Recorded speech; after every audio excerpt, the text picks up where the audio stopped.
23. aprillil on jüripäev ehk maa hingamispäev. See on looduse ärkamise päev. Usuti, et suplus enne jüripäeva annab hea tervise. Enne jüripäeva ei tohi maha istuda, kuna maa ei ole veel välja lasknud talvist mürgist hingust. Enne jüripäeva püütud ussiga saab nõiduda ja haigusi ravida. Jüripäev on ka olulisem karjalaske ja põllunduspüha. Vanadel eestlastel oli siis kombeks teha igasuguseid rituaalseid toiminguid, mis pidid tagama karja hea tervise. Metsloomade, eriti huntide peletamiseks süüdati jüriööl lõkkeid.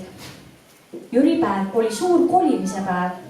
Siis toodi lapsed koolist koju ja taludesse asusid elama suvised abilised, sulased ja tüdrukud.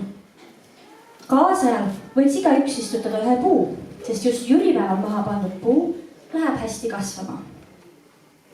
Sandra loeb meile nüüd metsahaljatest. Vanasti lasti kari jüripäeval karjamaale. Karjamaaks olid mets ja niidud, kus liikus palju hunte, keda kutsuti püha jüri kutsitatakse. Vanarahvas uskus, et püha jüri on huntide valitseja, kes hoiab elukad paas ega lase karjale kurja teha.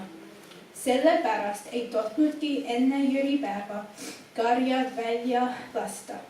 Jüripäevast kuni Mihklipäevani kaitses püha jüri karja, eriti hobuseid. Ta oli nagu metshaldja. Väga vanal ajal tehti karjamaale tuli üles ja ohverdati või paluti loomadele haldjal tervist ja kaitset. Tuli peletas hunte, kes suitsuga sai nõiduda. Suitsutatud loomad on terved ja püsivad karjas koos. Kas teate, kes on metshaldjad? Metshaldjad elavad metsas. Igal metsal on omad haldjad. Kasemetsa haldjad ei lähe kunagi tamme metsa, vaid püsivad oma kodu lähedal. Metshaldjad on head haldjad. Nad valitsevad metsa. Metshaldjatel on oma pere ja kes on neid näinud, teavad ja haldjad on ilusad ja targad. Tavaliselt haldjad väldivad inimesi. Ainult halbu inimesi peavad nad vahel hirmutama. Selliseid, kes puid raiuvad, riitlevad või metsas rumalaid jutte räägivad või lilli ja põõsaid lõhuvad või linnupesi rüüstavad, eksitavad haldjad metsas ja ajavad neile hirmu nahka. Kui oled metsas külaline, siis tuleb ka aupaklikult käituda.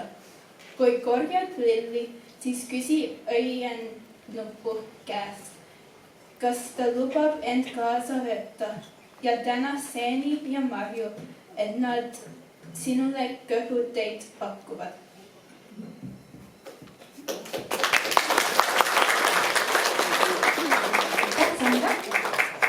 Järgmisena laulavad meile jälle Lõke. Lauludega On kevad tulnud taas ja siis rahvaviisiga Eidekene ketrab.